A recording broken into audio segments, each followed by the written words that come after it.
Hi there, this is Mitch Perry, and you're listening to the Thunder Underground. Welcome to episode 302 of the Thunder Underground podcast. Trent and Jason here, as always. And this week, we've got a double feature. This is like going to a drive-in theater tonight. Okay, that was kind of dumb, but... No, it wasn't. You chuckled, at least. Have some more faith in your jokes, Trent. I think only a couple times, 2 or 3 times in the past, we've had an episode where we doubled up and we thought, you know what? We've literally got 8 or 10 episodes right now sitting in the can and don't want these to get too far away from when they were recorded. Yeah, let's get this going. Yeah. So today we've got Mitch Perry, guitarist extraordinaire from currently the Mitch Perry Group, but from a ton of other great things we'll mention here in a bit. And then we've also got, in theory, Mike Mostert and Tony Cavino, which is a great new band. So we're going to be talking to all 3 of those guys here coming up in just a bit. But first, we need to let you know who we're sponsored by. DEB Concerts, promoter based in Tulsa that has brought a lot of killer acts to the downtown Tulsa area at the BOK Center and the IDL Ballroom. They also booked the Roadhouse stage at Rocklahoma. The show on December 12th with Lita Ford was recently canceled, but if you like Lita Ford, no worries, because April 10th, downtown Tulsa, outdoors in front of the IDL Ballroom, Queensryche will be performing with Lita Ford, Nita Strauss, and the Bullet Boys. Very cool lineup there. You can get all your ticket info, debconcerts.com. Follow them on Facebook and Twitter and Instagram as well. We, of course, will keep you up to date on any other new additions to their calendar or any other reschedules as well. So keep it here and follow DEB Concerts. Hell Hot Hot Sauce is a hot sauce company located out of the San Francisco Bay Area that makes small batch artisan hot sauces. You can check out their entire product line at their website, which is hellahothotsauce.com. You can also follow them on their socials. Both Instagram and Facebook are at Hella Hot Hot Sauce. They do a lot of collaborations. They've got a couple with some metal artists, like Ghoul has a sauce called Brain Jerk, and Florida Frank from Hatebreed has a sauce called Florida Frank's Florida Heat. We've got a lot of that, and it's excellent stuff, but it'll burn your insides pretty good. So if you're interested in hot sauce, get on hellahothotsauce.com and check out what they've got. If you're on the West Coast, you can find them in a lot of stores out there as well. But get on there and tell them we sent you. Sunset Tattoo. It's a tattoo shop in Midtown Tulsa. Their tattoos are done good and proper. They're state licensed. They are mother approved. Jake and his crew have over 25 years of experience. They do excellent work. You can see photo proof of all that work on their Facebook, which is Sunset Tattoo Tulsa. Their Instagram is also at Sunset Tattoo Tulsa. If you give them a call or shoot them a message, you can set up a time to get over there, talk about what work you want to have done. If you contact them, check them out, tell them Thunder Underground sent you. And finally, Med Farm is a dispensary in Broken Arrow, Oklahoma, 24683 East Highway 51, right off the highway. Can't miss them. Huge selection, and you can check it all out at leafly.com. They've got a drive-thru. If you call ahead or text ahead, they'll have your order ready right when you show up. So that's very convenient. They also give 30% of their proceeds to build no-kill animal shelters, which is a pretty badass cause that we're very happy to talk about here. If you also mention Thunder Underground, they give you 10% off your first order. They're always running other specials as well. So if you follow them on their socials, MedFarm is PHARM on Facebook and MedFarmOK on Instagram. You won't miss any of that stuff. And a huge thank you to MedFarm. All right, so before we get into some Mitch Perry talk, what do you got? Anything you want to talk about? Last night, I don't know what we were doing. Melissa and I, we were on YouTube for something. I can't fucking remember. And you know how sometimes, it just kind of suggests stuff for you? Yeah. As all these apps do now, whatever. The All Within My Hands from Metallica thing popped up, the whole 2 hours and 5 minutes of it. And I'm like, holy shit, somebody ripped it and put it on YouTube. God damn it. And so we fired it right up. Cause I'm thinking, you know, we were decorating the tree, cleaning shit out. We were doing all kinds of stuff around the house. And I was like, let's just put this on. Like it's going to be gone before I know it. Yeah, but it's going to be gone probably by tomorrow. And so we watched it, and I really enjoyed it. There's a couple parts where I just kind of didn't care, but I mean, you know, I really liked how they did it. They did their whole acoustic thing. James and Lars' son came out and did like tambourine on one song. And James's kid looks exactly like he did when he was 18. Wow. Long hair, Hesher, you know, black jeans, fucking looks like all the fucking, you know, the burnouts in high school that we wanted to be like, but we're too nerdy. You know what I mean? Right.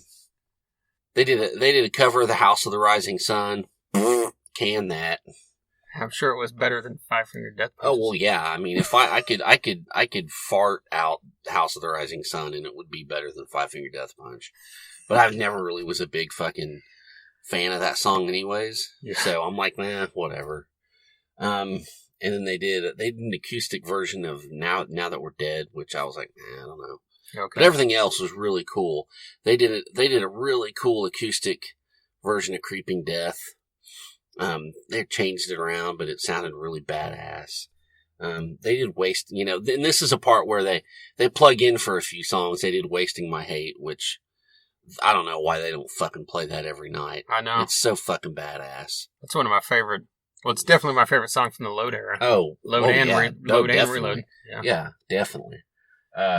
So yeah, I know when you sent a message to me and Jason Carroll saying this is up, and I'm like, I meant to watch it, and then right after that, Jason Carroll sent a free live stream of the Tyson Roy Jones Jr. fight. So I'm like, I got sucked into that. Right. So, well, I mean, I sent it to you guys because I'm like, who knows how the fuck long this is going to be up? Right. Because Metallica is pretty, you know, they keep a tight hold on a lot of that stuff. So I was like, I'm just going to at least, as they should. Yeah, I'm just going to at least tell them it's there just in case. And so, quick question was which song? Was it Disposable Heroes? That was the reimagined version of the acoustic version, or what song was it? Yes. Yeah. So they've always, on these things, they do this really cool acoustic version of Disposable Heroes. You know, they kind of reimagine it and change it up a lot, right? Yeah. So on this one, they did a plugged-in cover of the acoustic rendition. So it was like an electric version of Disposable Heroes, but like a different arrangement. I don't know. Does that make sense how I'm saying that? Yeah. So that was cool. And it sounded good plugged in? It sounded cool plugged in. I don't know that it's going to become like a live staple, but I mean, for that's fine. I think it was cool. You know, and then, Wasting My Hate, and then, but yeah, no, it was fun. You know, by the time anyone hears this, it might not be up anymore, but if it is, go check it out. Yeah. You know? I know Metallica at least put up their own, like, a 2-song clip from it for free, but I figure it's like most stuff, it'll show up on their actual YouTube channel next year sometime. Right, yeah. But, yeah. I think it'd be cool if they did a vinyl thing like the last one. Yeah. You know, with this live set, because it was an interesting set. Yeah. Speaking of vinyl Metallica, I got the first right. vinyl club in. You have not yet, have you? I forgot to tell you after we talked about that, I looked it up again, and mine's supposed to arrive December 1st. Okay. So what's that, like in 2 or 3 days or something? Yeah. By the time someone's hearing this, you should have got that. Hopefully I'll have it. Yeah. And speaking of Metallica, Steven Seagal's just released a cover of Master of Puppets. Oh, God. I didn't even know this. Let's just keep going. Time for the interviews. I thought you liked those guys. Oh, my God. Steven Seagal?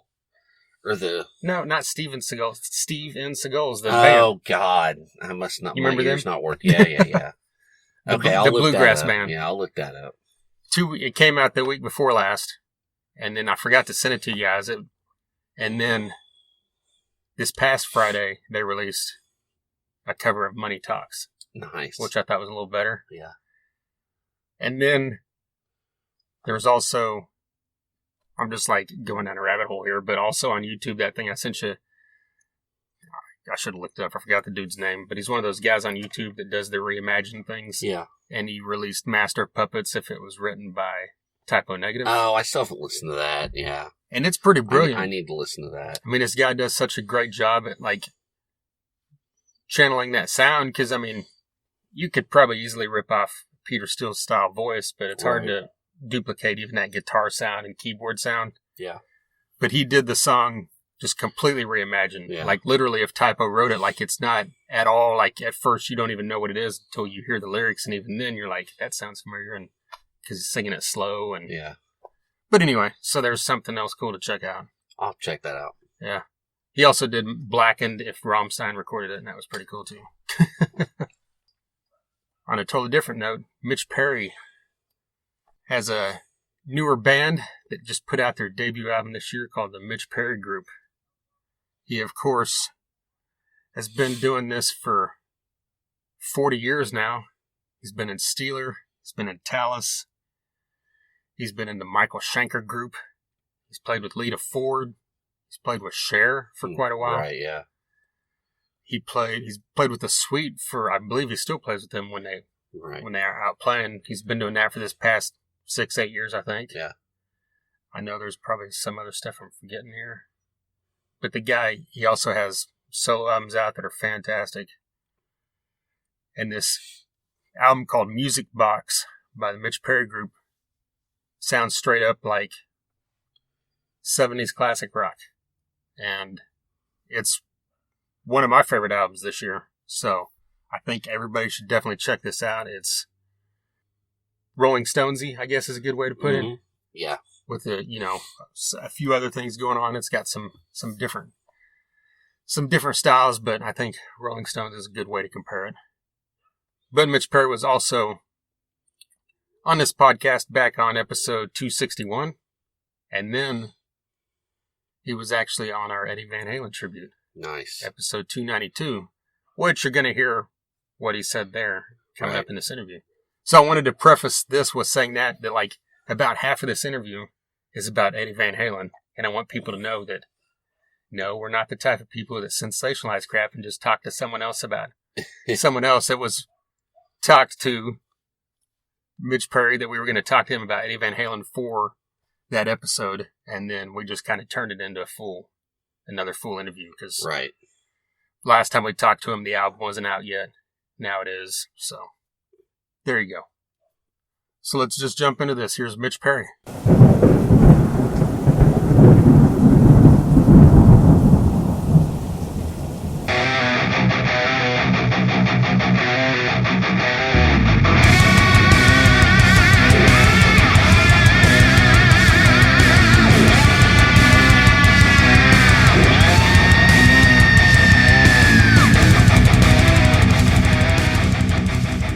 You guys recently released Saint Valentine as your new single. Just kind of talk about the decision on why you guys decided that was the perfect song to be released now. Well, going back to the original release of the album, this was always our intended first single, and the only reason it didn't wind up being that way is the same day we got our record back from the mixers. We basically went into COVID, and because of that, the video that we did with Believe just made a lot more. It just seemed way more appropriate for the time, so we put that out first, which normally you would never do because it was a ballad, right? But the lyrics were right for the time, so we did that, and now we're going to go back to where we should have started with Saint Valentine. Gotcha. Well, I know you kind of you mentioned to us last time we talked, and I've seen you mention at other places about that your guys' sound was designed to be like a new classic rock sound, and Saint Valentine's kind of like the perfect accompaniment of that on this album, I think. Oh, yeah, absolutely. Yeah. I mean, it speaks about what the whole thing's about. I mean, this song, I kind of, I wrote the song on an airplane in my head. I didn't have a guitar in hand. And I wrote it with intent. I knew I wanted this kind of song on the record. So, that's kind of why I was kind of dreaming it up on the plane or whatever. But yeah, it's that. Yeah, it's just a good old rock and roll song. I miss bands like the Faces and Humble Pie and that stuff. And this kind of brings me back to that stuff a bit. Yeah.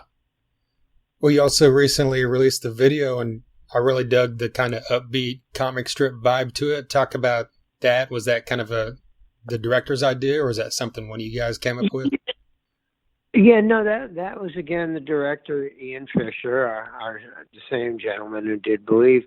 We were, obviously there's still limits to what you can go and film because of COVID restrictions and all that, and the ability to get a good film crew and all that stuff, and so we basically just tried to figure out how we could get the band together, for the shoot and just basically without doing any kind of storyboard or any kind of thing where you had to get into production, just kind of come up with something that was fun and lighthearted and captured the vibe of the song. And, I think we managed to do that. I think the comic strip thing makes it interesting to look at. It's a nice way of kind of sticking our toe into the lyric video pool. It's kind of a lyric video, but then again, it's kind of not. So, I think it's a win-win.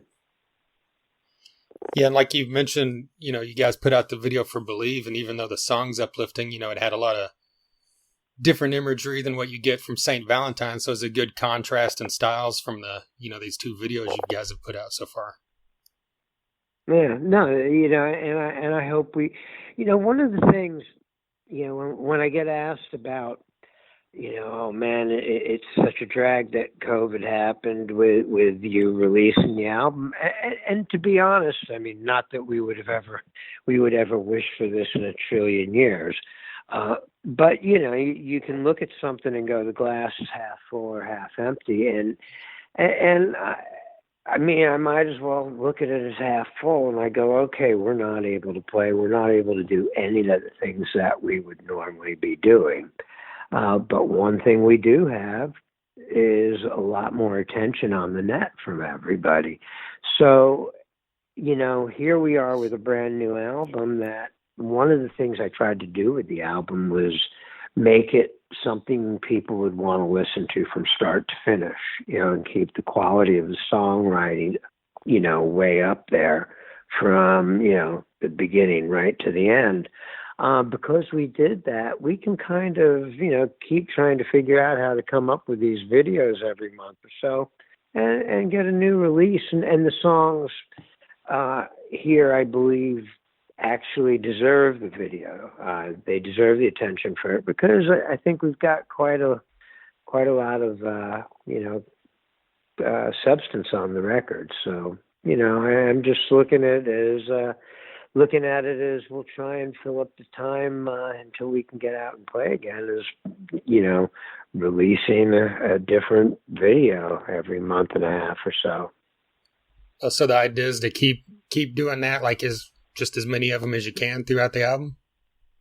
Yeah, pretty much. I mean, all the songs, like I said, they're all the worst song on the record. I mean, I can't say worst, but my least favorite song on the record, I could see doing a video to. I mean, there's no filler, there's no throwaway. So, as long as people seem to like it, why the heck not? We need to get out there some way or another, and at this moment in time, the videos are the way we can do it.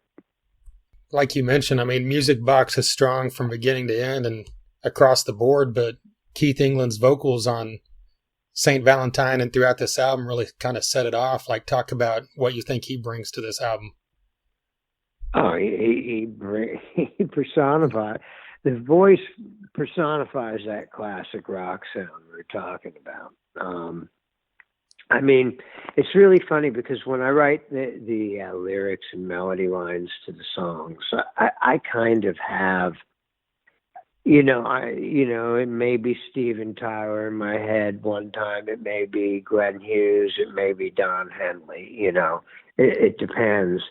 I mean, the thing about Keith's voice is he immediately evokes any of those. He has as classic sounding voice as anybody, and he did just a phenomenal job recording the songs on this record. One of the songs is your guys' cover of Jumpin' Jack Flash, and I really like the decision to slow it down and kind of make it your own, more of a it's already blues based because it's a Stones, but that made it even more so the way you guys did it. Yeah, well, it's funny. I've been playing, here at the beach where I live on Sunday afternoons for quite a while. And I kind of developed that version, kind of wanting to do like a humble pie jam one day. And I just broke into that lick, and because I couldn't think of any words, ended up singing those lyrics, and it works. And it just fell together, and we've played it so many times. It's really taken on a life of its own. I mean, in truth, musically, I almost don't even feel like it's the same song anymore, but we did keep the lyrics. So, it's one of my favorite things on the record, but yeah, I'm sure it's probably Mick and Keith's favorite thing on the record because they'll get the royalties from it. Yeah. Well, yeah, you're right. It doesn't, it sounds like a different song until the end when you guys kind of pick it up in the Stones fashion there, Yeah, for my tastes, that's the reason to do a cover tune is to, not recreate what, the greats already brought to it, but try and visit it from a different angle. I love, just like, with the passing of Eddie Van Halen this week, got to think about that a lot. But I remember the first time I heard You Really Got Me, and I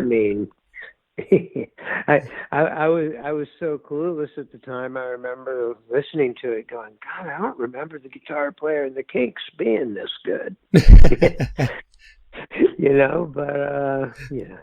You see what they did, and Van Halen did it a bunch of times. With Pretty Woman and Dancing in the Streets. They revisit a song, they take it to another place, and I think that's great.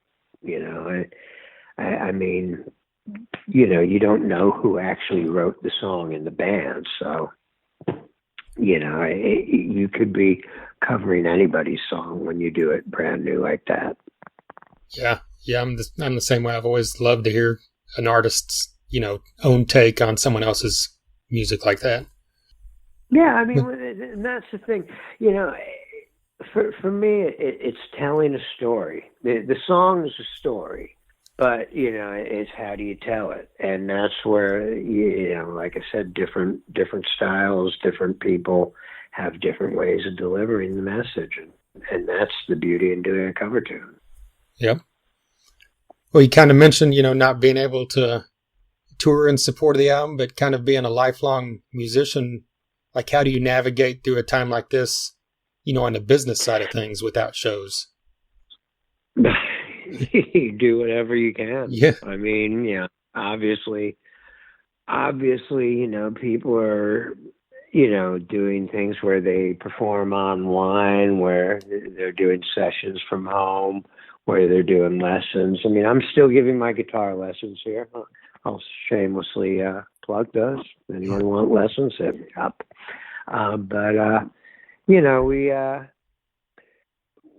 You do what you have to do.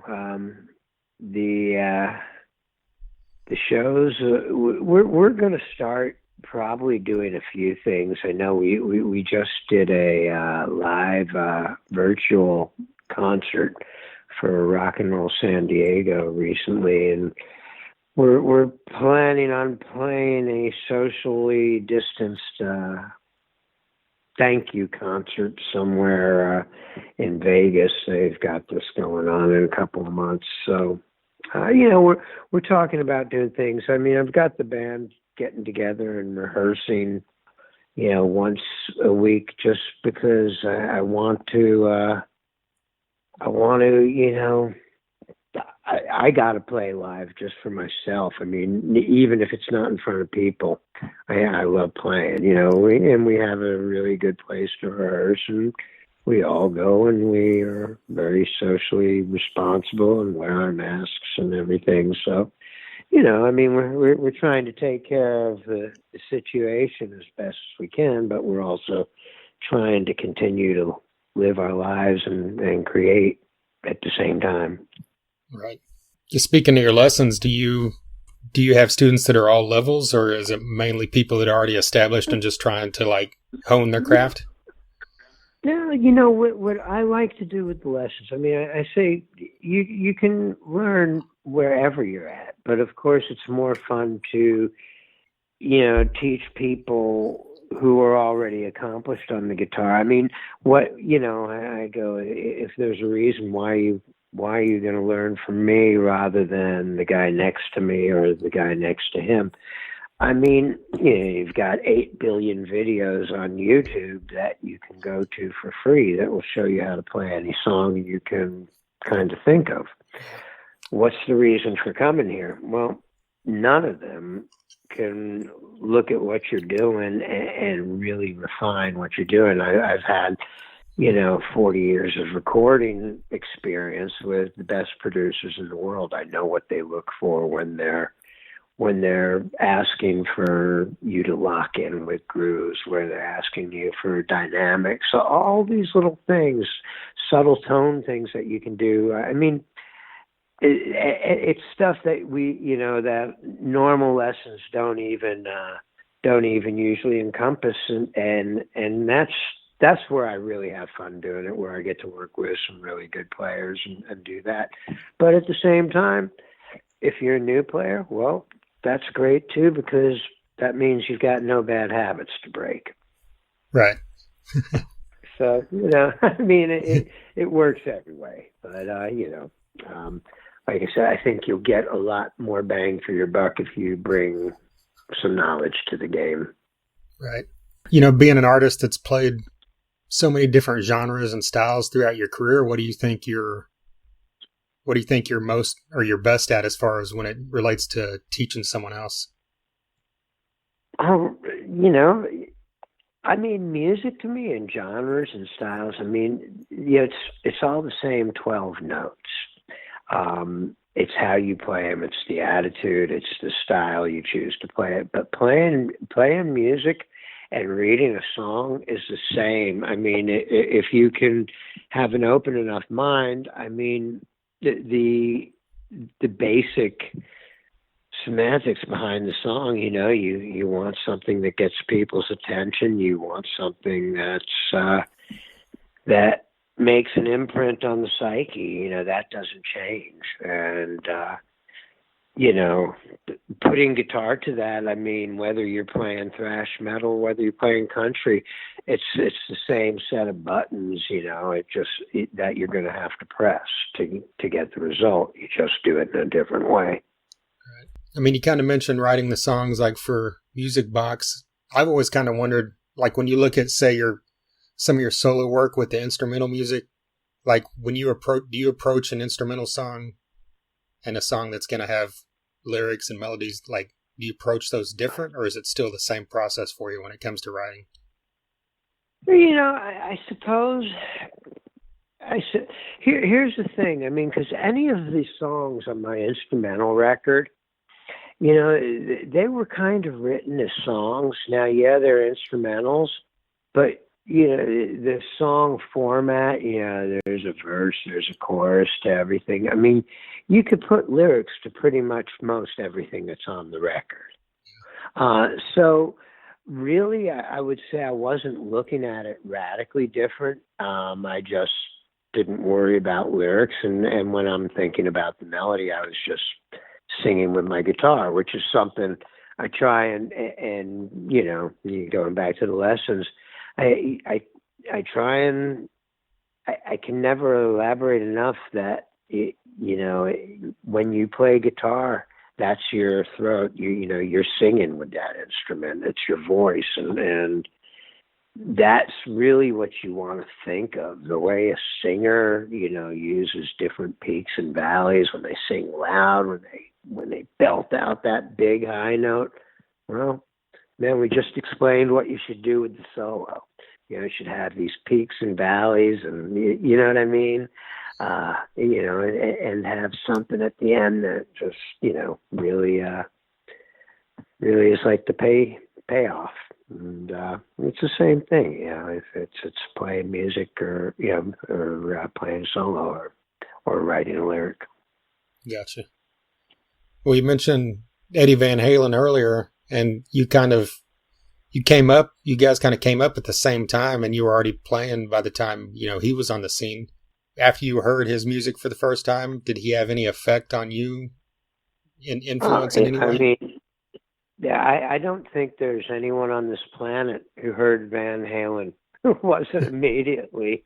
I mean, I am not going to say you were driven to go out and play like him, but I'm sure that anyone who heard that for the first time who had an interest in guitar, even if they were, playing nothing but the blues, had to go, what the heck did that guy just do there? I mean, it was from another planet. So, of course it did. What's really funny is I played right at the very beginning, like one of my first professional gigs. My first real band was the Kids, but I did a couple of gigs with other bands.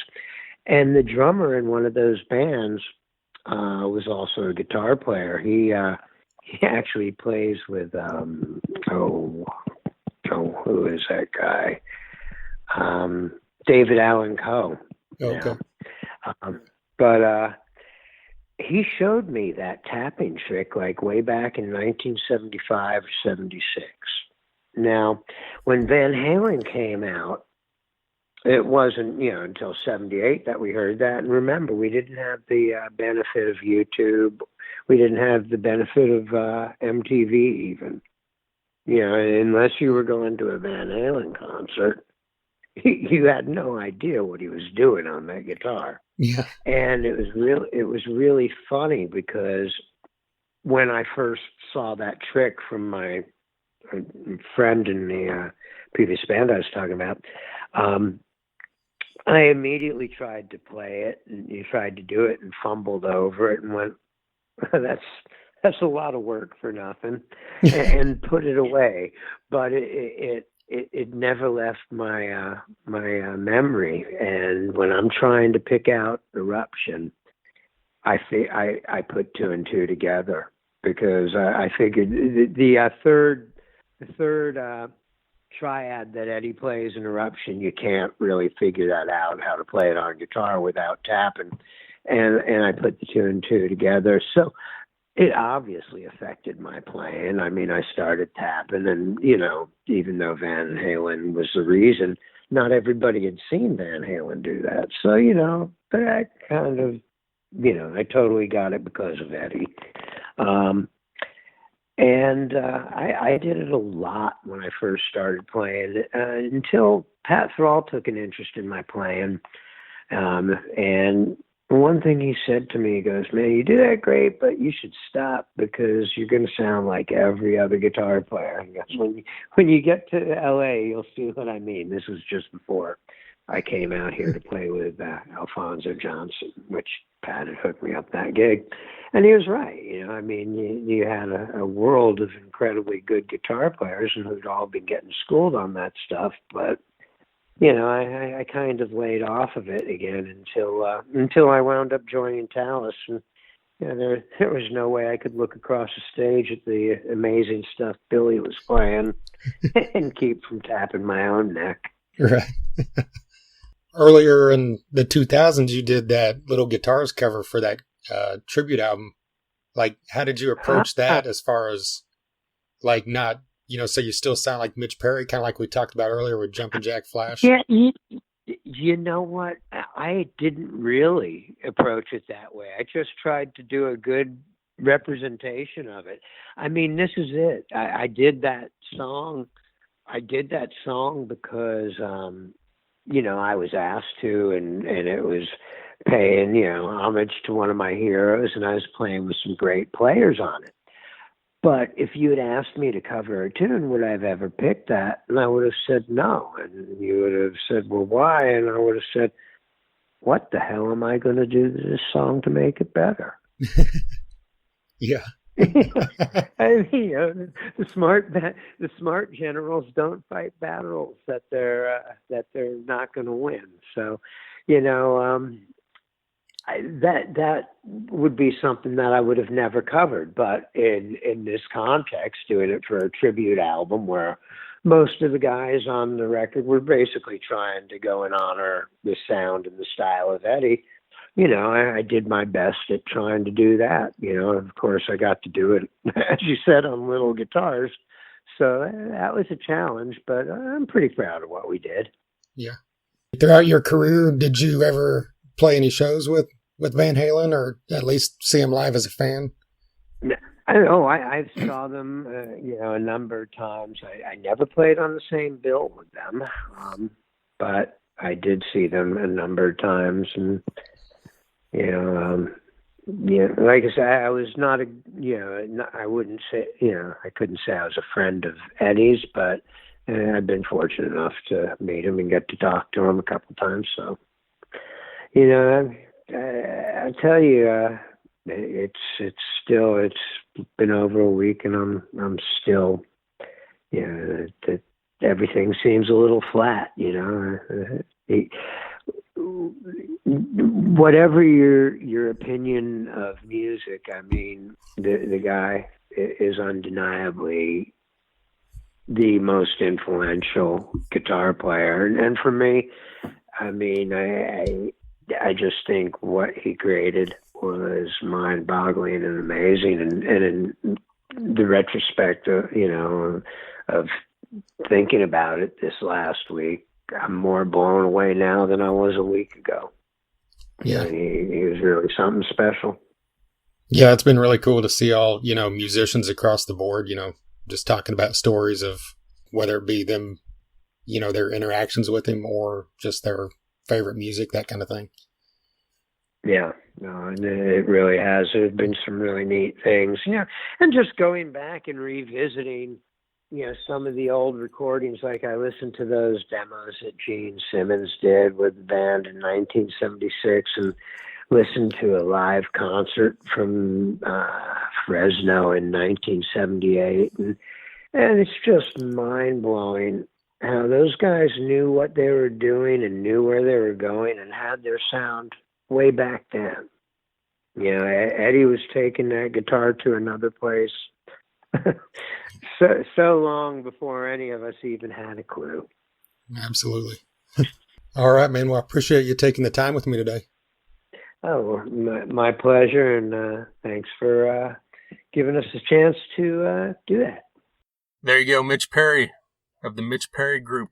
A huge thank you to Jody Best of Best Bet Promotions for her continued support of us here. And, of course, a massive thank you to Mitch Perry for taking some time out there to talk to everything he's got going on with the Mitch Perry Group. And, of course, some Eddie Van Halen talk as well.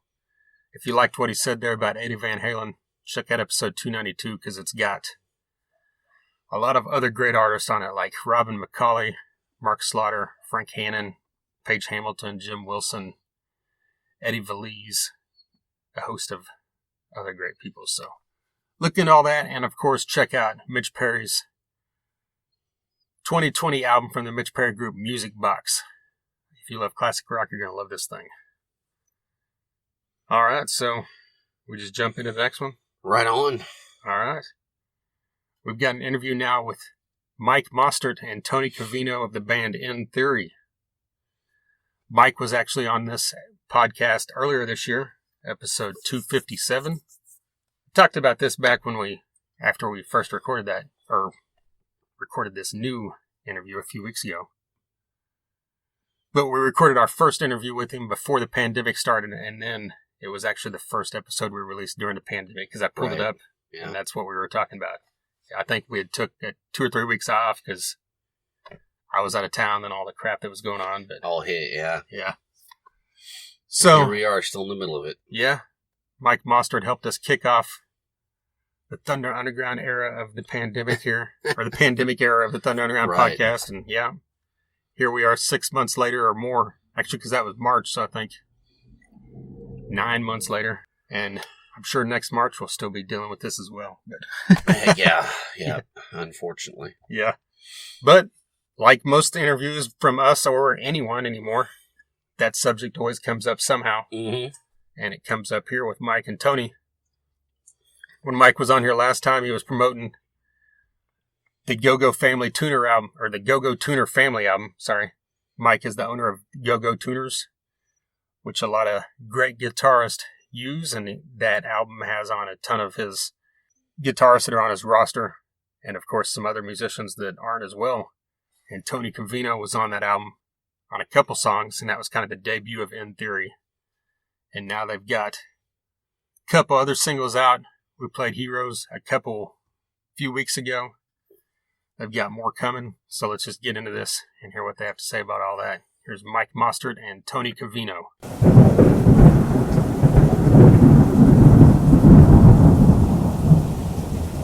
Heroes has been out now for a couple months. It's a great song, and it looks like the reaction's been pretty strong from fans and from radio play and everything. Like, what's your guys' feeling on the response so far?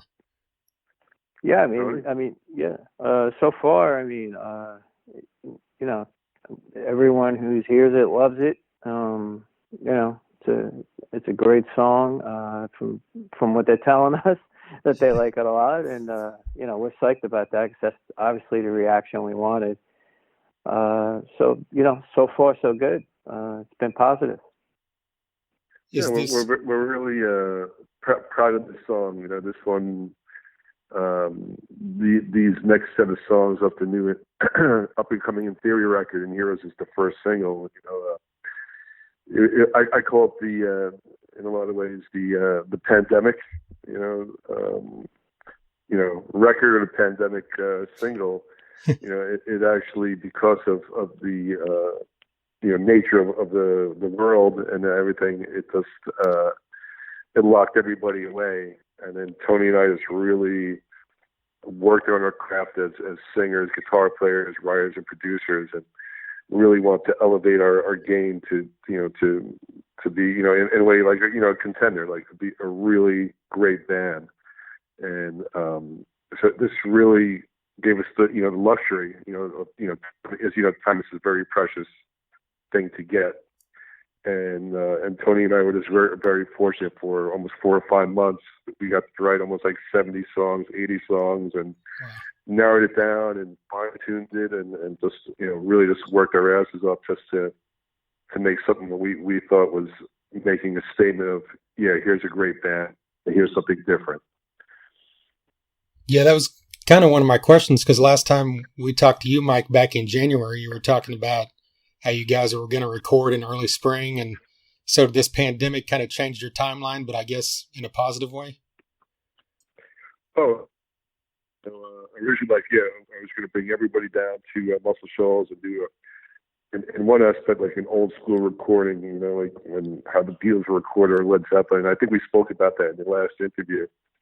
And in some aspects, we still got to do a bit of that, except the biggest difference was Tony was doing his vocals in New York, but still everything else, I was still flying around the United States. I did still like the majority of the bass and keyboards were all done in Muscle Shoals, and all the guitars were all done in Muscle Shoals. So that aspect was still the same.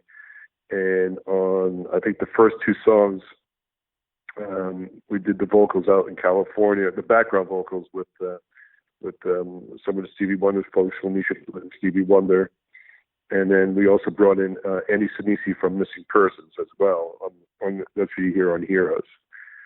So I was the guy still traveling around and doing this, but but yeah, to answer, yes, it made us better.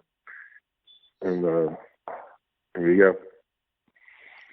Well, is this, is in theory, like it's officially you two guys? Is there, like, do you guys have a drummer, or is that someone that's kind of changing throughout the album? Yeah, officially, we call the band, but the band is Tony and I.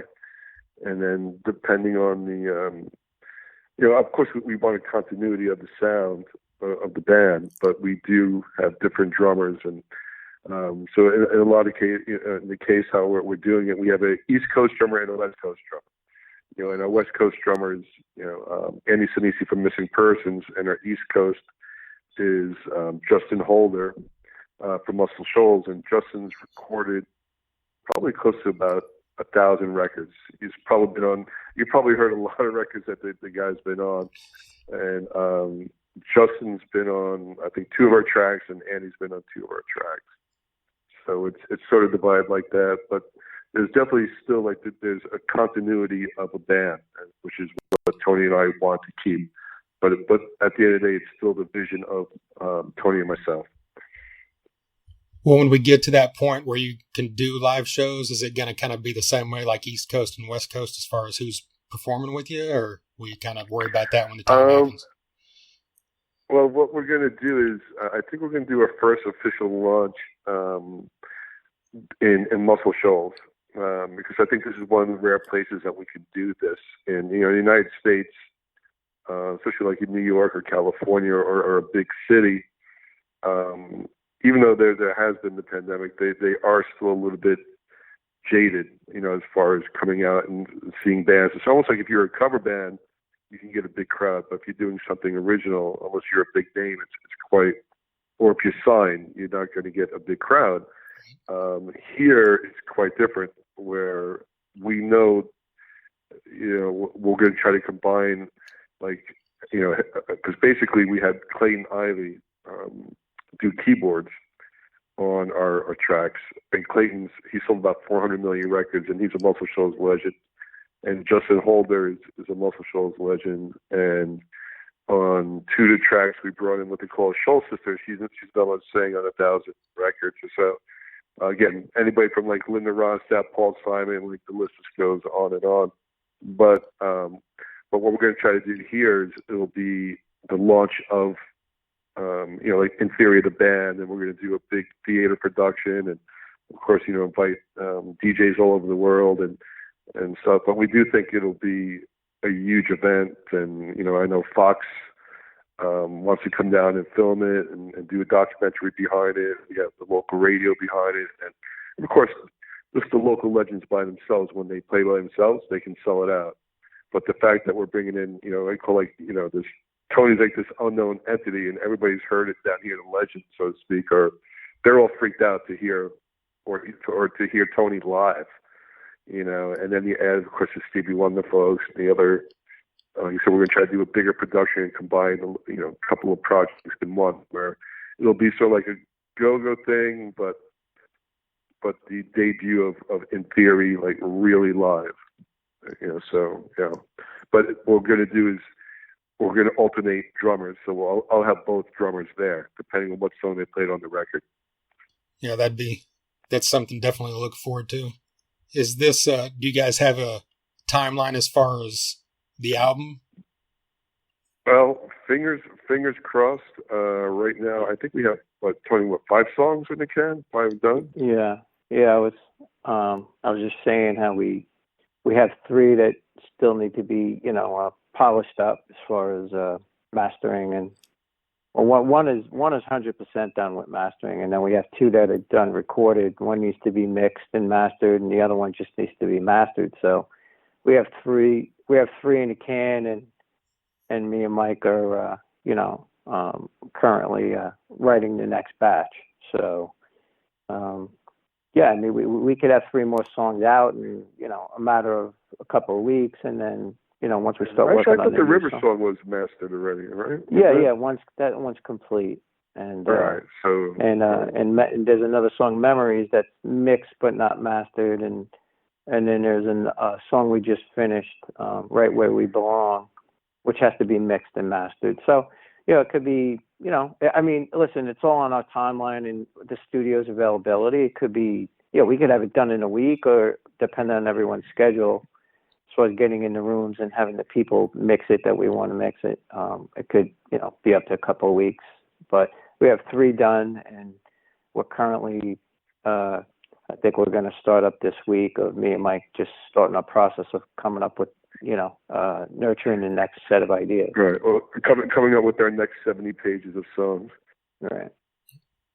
So is the idea to release the singles as they are completed and then put out the album later? No, I think we're leaning towards. We may actually release the other 3 in one batch. Okay. We've been going back and forth on that, but while it is a singles world, I think while you do release a single, people get sort of a feel for the band. But if they hear 3 or 4 songs, then they're actually capturing the feel of an album. When you listen to, it could be anything, a Motley Crue record or a Led Zeppelin record. Depending on how many songs you listen to off the record, it's giving you a feel. Suppose if you just heard, whatever, to say you just heard Ramble On for, like, you're not really getting a feel for the record. You're getting a song. You're getting a feel for one song. So we're almost leaning. Let's give people a feel of what we're about. I think we're leaning towards that route. We're doing 3 or 4 songs, and then on the next batch, whether it's 3, if it's 3, then we'll release 3. But if it's more, then the batch after that will be the full record after that. Right. Well, going back to Heroes for a minute, like, lyrics can be interpreted however the listener chooses. But what are those words? Mm-hmm. Who are your heroes, and do they lie mean to you personally? Well, it was it's basically a cautionary tale of, in today's world, be careful who you idolize. It's another word for heroes, but people, whoever you're following, whoever you think is the person, they always got a secret. They always got a story that you don't know about. So it was like my take on, basically that everyone has a flaw, and, just be careful who you worship and who you look up to. It could be, today's day and age, obviously it could be a politician, it could be an actor, it could be a sports figure. I just think that sometimes people put too much into someone else as opposed to leaning on their own character, or maybe somebody in their own house, maybe like a parent, a father, a cousin, an uncle. We always look to, social media or television to find someone that we think is successful. But, maybe there's things right in front of you that you should probably put more of your time and energy into. Yeah, as far as politics, we've seen a lot of that in the last week or so. Yeah, the song's fitting. Right, just a little bit. The song's fitting for, no matter what side you're on, the song fits. Yeah. You mentioned earlier, Mike, that you guys wrote all this material like during the pandemic, and I read in like one of your bios that you guys had been playing together in one form or the other for nearly 30 years. So, like, how has your chemistry developed over that time as far as playing and writing together? Well, Tony and I are brothers, but it's a love-hate in the creative process, and I always make a joke that if Tony could physically put his hand through a Zoom camera and choke me, he probably would, but I definitely, because I wear a couple of roles with the project. So I'm not only the guitar player, but I'm also the producer. So after I do my guitar stuff, I have to put on the producer hat, and then I'm producing, Tony, and I push Tony because the thing is, Tony's a very humble guy, and he's also very, in a lot of ways, he's very hard on himself, and also I'm looking from the outside in of, what can I do to bring out the best of Tony. So I push him and I push him and push him, and I know there's things that he doesn't hear that I hear, and so yeah, while we get along great, I think sometimes we drive each other crazy because I push the hell out of him. Well, as far as producing goes, you can push him, but when it comes to your own work, like how do you kind of separate what you're doing on the guitar from in the producer's chair, basically? How do I do it? It's I have a lot of stuff. Pretty much always, I always go two routes. There's always X amount that's I already know what it's going to be, and then the other part is quite improvised and just what's coming off off the cuff. But the best I can say, while I'm critical of myself, I always say my philosophy is it's always about the song first. So I just have to resist sometimes. I can go into a shredder mode if I want, but I try to resist that temptation and do what I feel like it's like kind of cool for the song. Well, Tony, two of my favorite singers of all time are Glenn Hughes and Chris Cornell, and I hear elements of both of them in your voice. Am I kind of off base, or are those guys that you look up to, or who are some of your influences? Yeah, no, first of all, I appreciate that. Obviously I would probably sprinkle, Jay Buchanan from Rival Sons in there, Robert Plant. But yeah, Cornell, I hear that a lot. A lot of people compare me to Chris Cornell, just in the way we sing, I guess, the tones and the stuff, which is pretty amazing. These are obviously amazing singers. But yeah, that would kind of, and Glenn Hughes is, come on, even back when they were in Deep Purple, the guy's just a phenomenal singer, So yeah, I'll take that any day. Well, as far as the pandemic goes, you kind of mentioned that this is a singles market anyway, and with everybody kind of oversaturating it with, at home stuff, whether it be acoustic or Zoom style videos, like, have you guys thought of any other ways to promote your music, or you're just kind of going the normal route with pushing it to radio? Right now we're going the normal route, but we're fortunate that we have, we do work with some, really good radio people behind us. And, so in that route, that's, in a lot of ways it's traditional. We're getting just tons of play, through, I think right now it's something like 75 radio stations or so. And it's increasing on a daily basis. So yeah, I think as far as doing like Facebook Live, we're not really sure yet or anything like that. If we can do something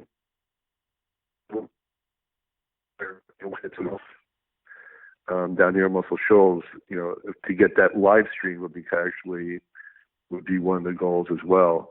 So people who can't come here can actually see the real debut of In Theory Live. Will be actually quite amazing. So I think it will be it'll just blow people's mind. The talent of the people in the band, it's ridiculous, and everybody's a monster. Any of the backup singers, and then there's definitely, when you hear the new singles, you'll hear what I mean too, where, we're bringing in choirs, we're doing all these, like, there's definitely a lot of layers and depths to what we're doing production wise, and to bring that out live with these monsters, I think it's going to be phenomenal. Last time we had you on, Mike, we talked a ton about the Go-Go Tuners album. Like, for you, Tony, on the couple tracks you were a part of, I think it was 3 tracks. Like, what was your experience working on that, and like your thoughts on the album as a whole? Obviously, it was a great experience. 'Cause I got to sing on a ballad and, do like a sort of duet thing, which I've never done before on a ballad. And then the In Theory songs that are on the record, that was sort of our, we were just getting started, getting our feet wet.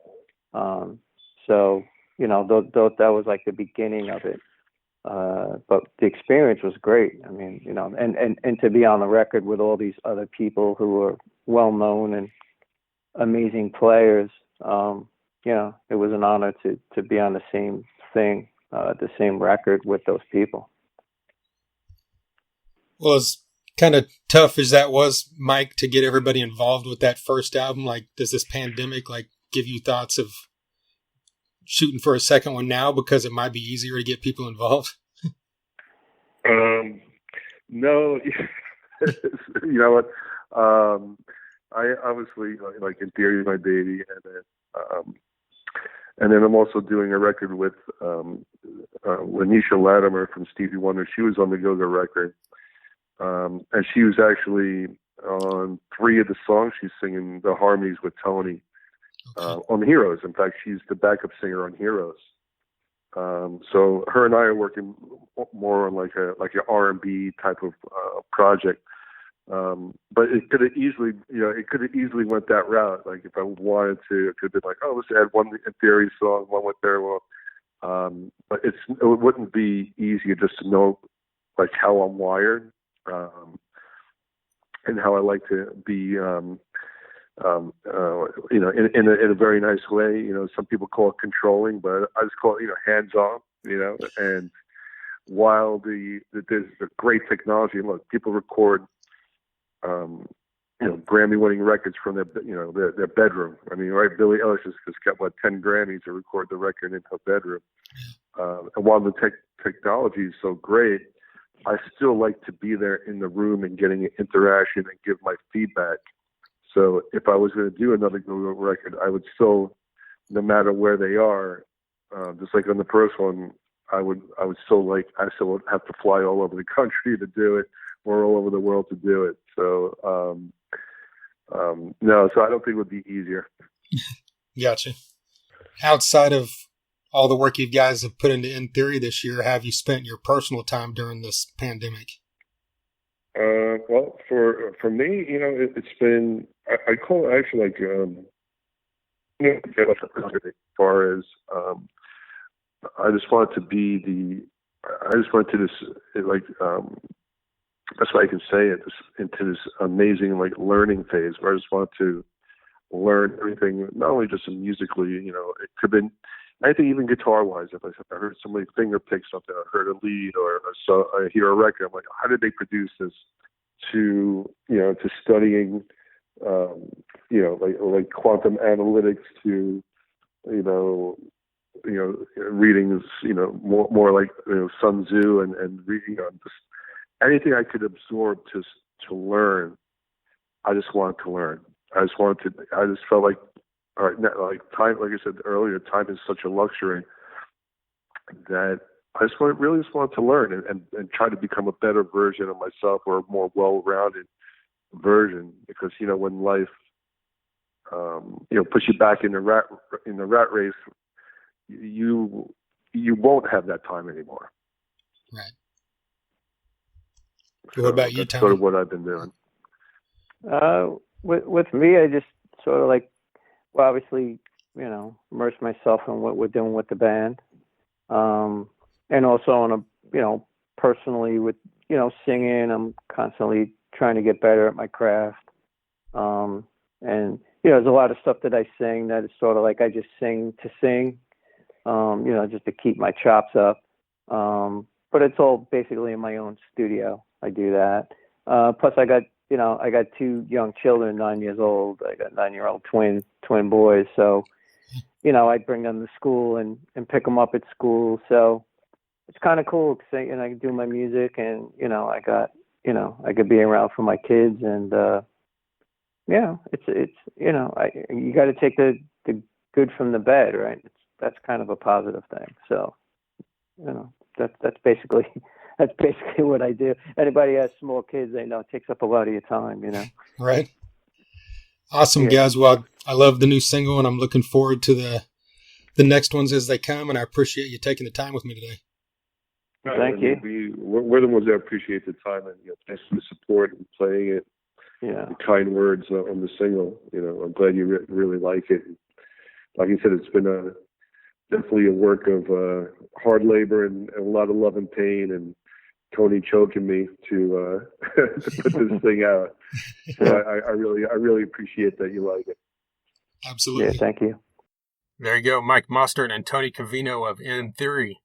A huge thank you to Jody Best once again for her continued support of our podcast. We need to make shirts that say I Heart Jody Best. Right. It's just like me and you own. I mean, we could sell them because I'm sure a lot of other people heart her. But I'd wear one. Yeah, okay. Well, I'll get to them made to start with and then see if we could sell them. Jody, of course, from Best Bet Promotions. And then, of course, a huge thank you to Tony Cavino for joining us for the first time, and Mike Mostert for joining us for a second time. Once again, like I said beforehand, check out Mike Mostert on episode 257 as well. Check out the Go-Go Tuner Family album that came out late last year. Great stuff on there. Check out their recent single, Heroes, and look forward to what In Theory has coming in 2021. All right. If this is your first time listening, we greatly appreciate it. Besides those previous episodes we mentioned from Mike and Mitch Perry, we've got 301 other episodes you can check out. John Crosby was on here earlier this week. We had on Severmind to celebrate 300. We recently had on Mike Spreitzer of Devil Driver, Paige Hamilton of Helmet, and a long list throughout the years that includes guys from Kiss, Def Leppard, Guns N' Roses, Shinedown, Damon Johnson of Brother Kane, man, Kirk Winstein of Crowbar, John Connolly of Seven Dust. The list goes on and on. Good stuff. All types of music, whether it be glam, rock, or whether it be death metal. We've got it covered. We've even got Jason's favorite rapper, Vanilla Ice, was on here once in 2019. And my favorite country artist in modern history, Shooter Jennings, was on here a few years ago as well. So, see, we branch out even further. We go all over the place. So check out all that great stuff. You can hear it all at thethunderunderground.com. You can also see all our socials there. So click on those. Like, follow, subscribe.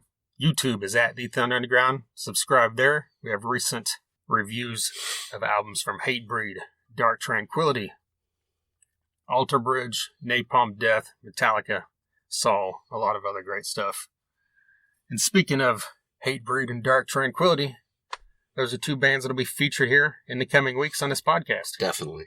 Michael from Dark Tranquillity, I believe, will probably be next week, because he might be one of the older ones we have left now. Wayne Lozanak from Hatebreed recently talked to us. Christian Mikado, formerly of Il Nino, recently talked to us. That was a fun one. We've also got ones coming up with the mighty Reb Beach of Winger and Whitesnake. Matthew Nelson of Nelson. Eric the Trainer of Maine Monster. And Eric Bass. There you go. All these are coming. And I know there's at least one or two more that I'm forgetting. But be on the lookout for all that stuff. So subscribe wherever you listen to podcasts, whether it be Spotify, iTunes, or wherever. Subscribe to us so you don't miss any of that stuff. Greatly appreciate it. Once again, a huge thank you to Jody Best of Best Bet Promotions, Mitch Perry, Mike Mostert, Tony Cavino, Hella Hot Sauce, Sunset Tattoo, Med Farm, and DEB Concerts. And until next time. Thunder Underground, y'all.